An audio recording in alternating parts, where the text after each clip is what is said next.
Salut bande de geeks pour une nouvelle série de vidéos. La dernière était consacrée à Harry Potter. Alors ça, c'est une petite erreur de ma part. En fait, la dernière série de vidéos était consacrée à Spider-Man et Harry Potter, c'était la précédente. Donc désolé pour l'erreur et retour à la vidéo. Maintenant, ce sera encore le cas, mais sur les adaptations en jeux vidéo. Car oui, les romans de J.K. Rowling ont eu le droit à des adaptations en film et en jeux vidéo sur plusieurs supports. Et dans cette série de vidéos, je vais m'attarder sur les adaptations sur PlayStation. Car le prochain jeu, Hogwarts Legacy, je vais y jouer sur PS5. Et les jeux Harry Potter ont été présents sur toutes les PlayStation jusqu'à présent. Et comme on ne commence pas par la fin, dans cette vidéo, je vais parler des deux premiers opus sortis sur PlayStation, pour faire rallonger la durée de la vidéo et attirer le public. Donc, commençons par le commencement. Harry Potter à l'école des sorciers est le premier roman de la saga Harry Potter, écrit par J.K. Rowling, qui a été adapté en une série de films pas très connus de 2001 à 2011, et aussi en série de jeux vidéo. Le premier opus est sorti le 16 novembre 2001 sur 4 supports différents, soit presque un mois avant la sortie du premier film. Le gameplay varie selon les supports, mais ce qui va nous intéresser ici, c'est l'adaptation que beaucoup de personnes connaissent, la version PlayStation avec d'excellents graphismes. Regardez-moi ça, on était dans le futur, c'est super réaliste. Bon, plus sérieusement, ça a très mal vieilli.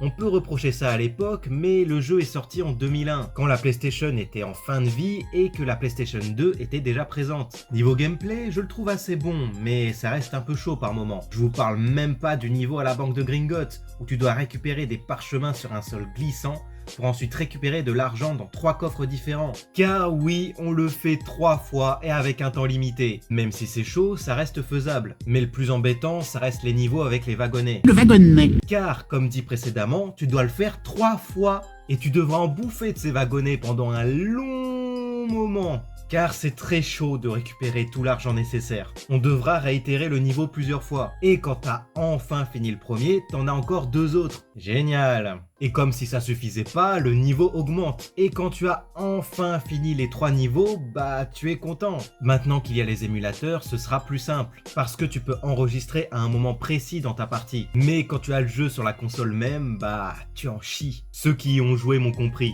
En dehors de cette grosse partie, le reste est assez simple, mais chaud aussi. Surtout quand tu dois aller en cours avec le temps imparti. Je peux comprendre qu'il y ait des horaires, mais de là à faire un parcours du combattant pour y aller? En plus, on a l'air d'être le seul à se taper ce truc. On ne voit aucun élève faire la même chose. Ça n'a aucun sens. Et le pire, c'est que quand tu es sur le point de finir le chrono, le bruit accélère. Et tu arrives 1 seconde après la fin du chrono, bah des points sont enlevés. Elle est assez dure cette école. Et ne parlons pas des cours. Bon, sur la version PS1 ça passe, mais sur les versions PS2, bah c'est une autre histoire. Mais on en parlera en temps voulu. Dans cette version du jeu, on doit appuyer sur des touches au bon moment. Rien de difficile jusque-là, mais je n'ai jamais compris pourquoi je n'ai jamais eu 100%. J'entends des bruits différents quand j'appuie sur une touche. Peut-être qu'il y a un timing parfait, je sais pas. Et ensuite, une fois l'apprentissage du sort fait, on est le seul à s'entraîner à maîtriser le sort. Une fois, je veux bien, mais pas à tous les cours. Bon, après, ça reste un jeu assez simple qui se prend pas trop la tête. Je vais pas parler du fameux « Attention, Hagrid !» Beaucoup de gens en ont déjà parlé. En parlant de cette partie dans la forêt interdite, je la trouve assez sympa. C'est vrai que c'est très couloir, mais c'est assez cool de viser le derrière de ces sortes de tortues. C'est con qu'il faille faire ça, mais bon, que veux-tu? Il y a aussi le niveau où tu dois faire la course avec Peeves. Endroit très dangereux et je comprends pas pourquoi c'est dans le château et libre d'accès. La caméra est assez mal placée, mais bon,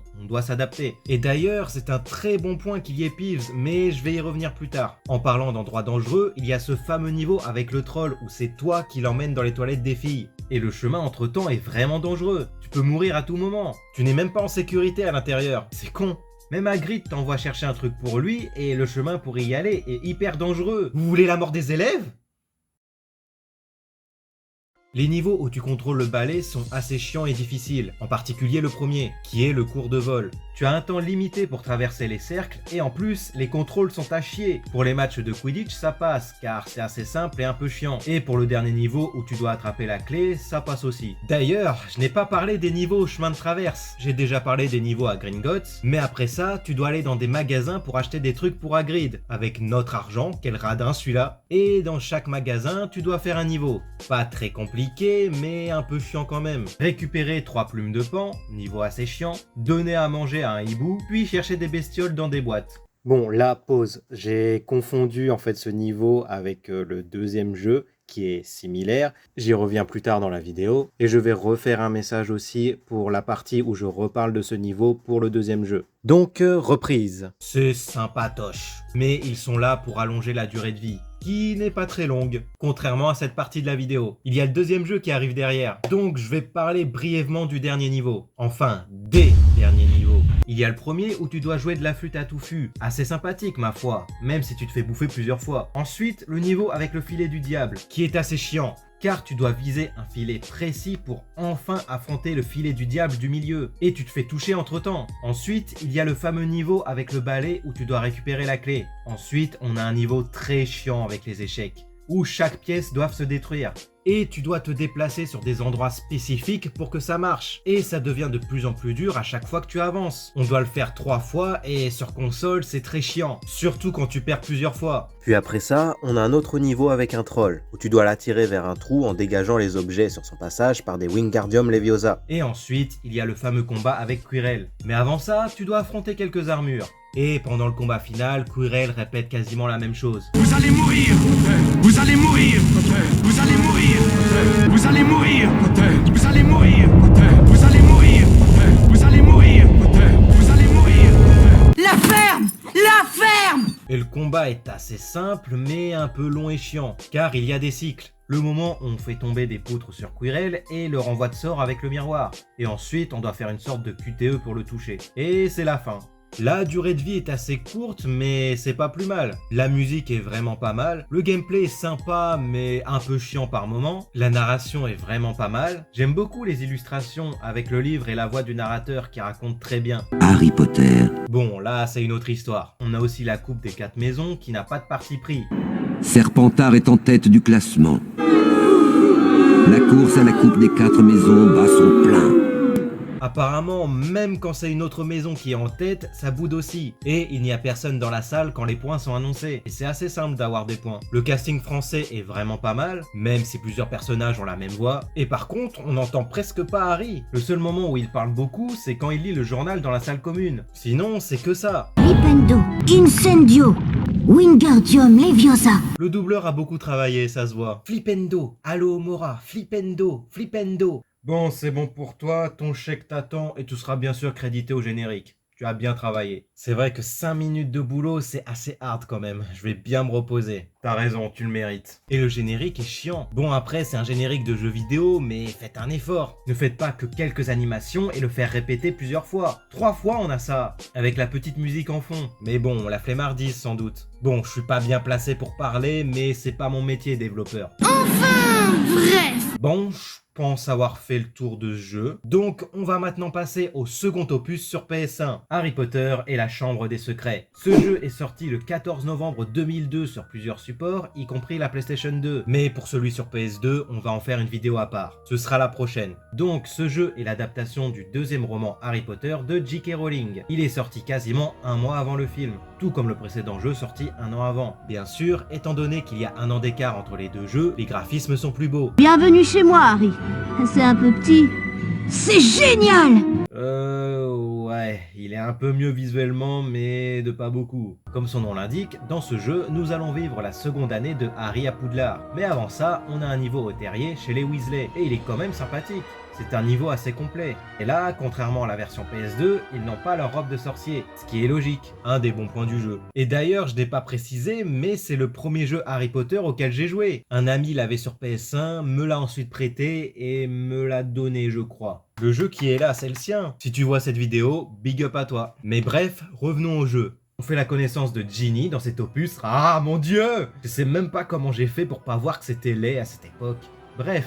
On voit aussi la famille Weasley et on aide le père Weasley à ranger ses affaires. Enfin, on le fait à sa place. Par contre, leur territoire est assez grand. Et le bric-à-brac de Monsieur Weasley, comme ils disent, ça essaye de nous tuer. Heureusement que ce sont des sorciers. Mais bon, tu sais que tes enfants et un de tes amis est présent, tu fais gaffe quand même. J'aime bien aussi la partie avec la goule où tu dois attraper les tuyaux qu'elle balance. C'est au début du jeu. Et ça, même si c'est pas pareil, c'est dans le roman. Mais on va y revenir sur ça. On a aussi le fameux niveau avec les gnomes, qui est assez chaud mais divertissant. Et on a ensuite les duels. Et normalement, ils ne sont pas censés utiliser la magie en dehors de l'école, mais bon, On le fait pendant tout le premier niveau, alors...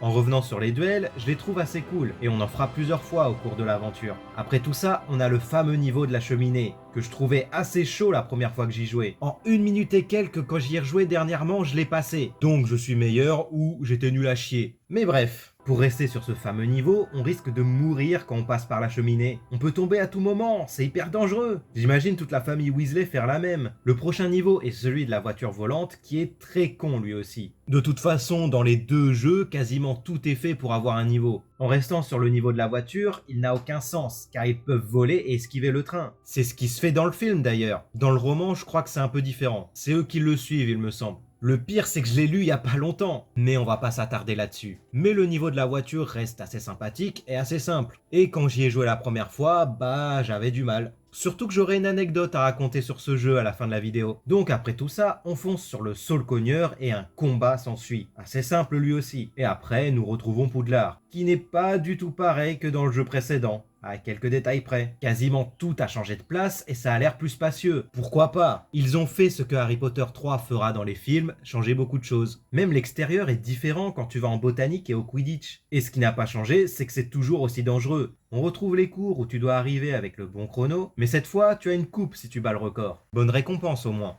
Et c'est pareil pour les cours. Le gameplay ne change pas à ce niveau-là, juste que tu as une note. Mais à part ça, ça reste sympa. Ah oui, j'ai oublié de préciser que Dobby essaie de nous tuer dans Poudlard, en faisant bouger les armures. Encore un danger de plus. On a un niveau similaire que le troll dans le premier jeu, c'est là où on doit fuir les cupidons de Lockhart. Ce détail est dans les romans, mais pas du tout de la même manière. On a aussi le moment où on doit aller à l'anniversaire de mort de Nick quasi sans tête, où tu dois faire beaucoup de choses avant d'accéder à la salle. Et Ron et Hermione sont déjà présents avant toi. Ça veut dire qu'ils ont fait la même chose que je devais faire? Ouais.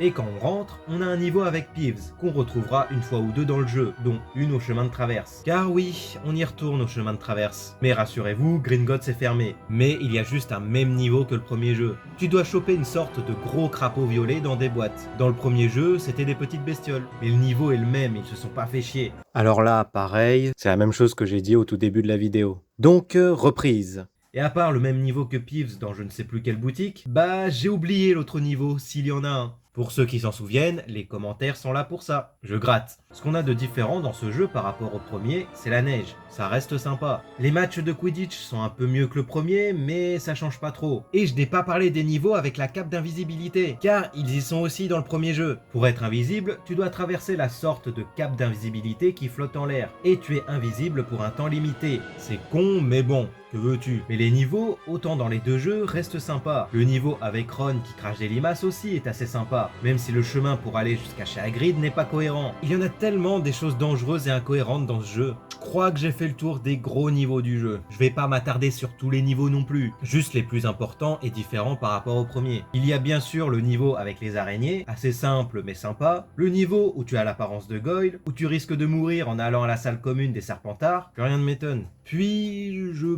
pense avoir fait le tour des niveaux avant la fin du jeu. De toute façon, si j'en ai manqué, faites-le moi savoir dans les commentaires. Donc, passons à la fin du jeu. On doit aller récupérer Lockhart pour aller dans la chambre des secrets. On a un petit niveau avant d'aller dans son bureau où tu dois esquiver des maléfices pour avancer. D'ailleurs, voici l'anecdote. Quand je jouais à ce jeu à l'époque, je n'avais pas de memory card PS1. Donc, je ne pouvais pas sauvegarder. Quand arrivait l'heure de se coucher, je laissais la console allumée pour pas perdre ma progression. Je ne l'ai fait qu'une fois ou deux. Donc, les autres fois, je recommençais tout. Et le plus loin où j'ai été, c'est le fameux niveau dont je vous parle. Et depuis plusieurs années, je n'ai pas retouché au jeu. Jusqu'à récemment où j'ai pu enfin avancer et finir le jeu. Donc après ce niveau, on chope Lockhart, on va aux toilettes des filles et on ouvre l'entrée de la chambre des secrets. Puis on se retape le même niveau que la cheminée, mais en plus dur.